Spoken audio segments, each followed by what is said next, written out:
Hey kids, this is Princess Read-A-Lot, and today we're going to read Life as a Stray by Swan Pugh. Hello, I am a 4-month-old puppy who wants to tell you a little story. 3 months ago, before I was a stray puppy, I had a family. I had a home.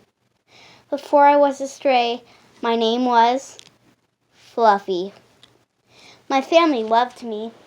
I lived with 2 3-year-old human children, Sogan and Logan, 2 human adults, Mom and Dad, and Grandma Con. You guessed it, she's a human too.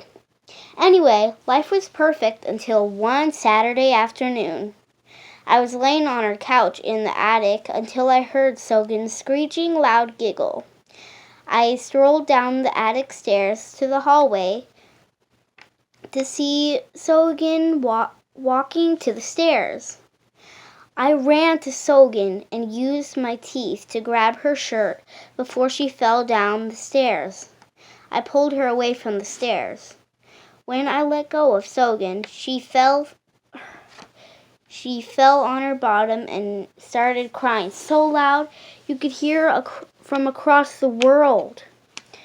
Just then, Mom, Dad, Sogan, and Grandma Con came running up the stairs. Mom picked up Sogan and lifted her shirt to see a red bite mark with blood dripping down. Mom scowled at me, then said to Dad, "Let's take him to the pound." Dad picked me up. When I was at the pound, I ran outside and saw a house on fire. For a second, I thought that everyone should feel the pain I felt.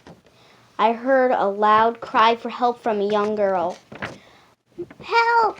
Please! Mommy! Daddy! Anyone!" the little girl screamed. I then ran inside the house into the enormous flames.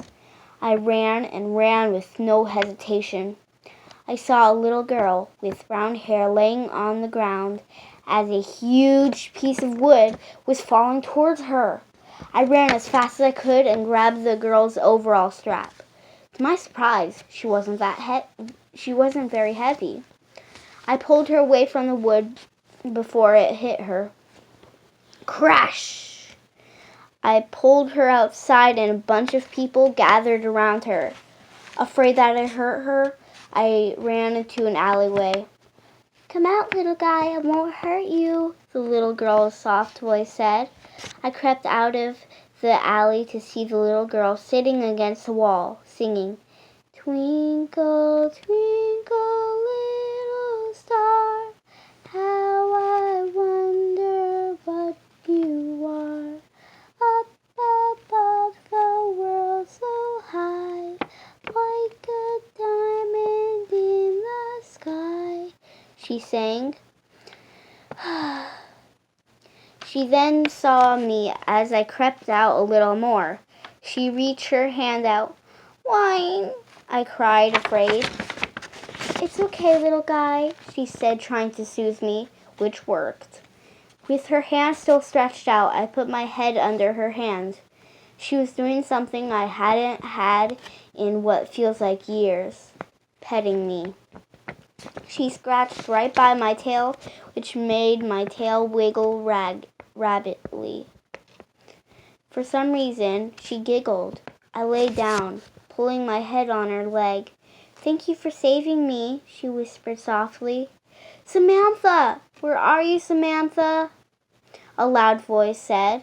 Samantha picked me up and walked toward the sound. Soon we were back at the house on fire, but this time lots of people dressed in red, yellow, and black had long things that shot out water. "Samantha!" a woman screamed, running towards us. The woman put her arms on Samantha and turned her around multiple times. "Are you okay?" she said, not turning Samantha around anymore.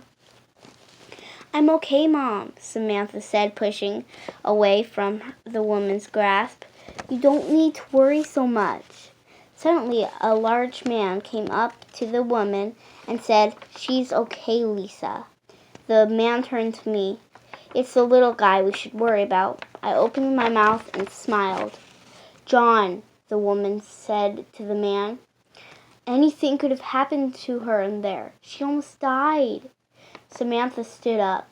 You don't need to worry, Mom, she said bravely. This little guy saved me. What's your name anyway? Dad asked as he was petting me. I nosed Samantha's buns. Fluffy? Everyone said at once. I smiled again. The end. Thanks for listening and read a lot.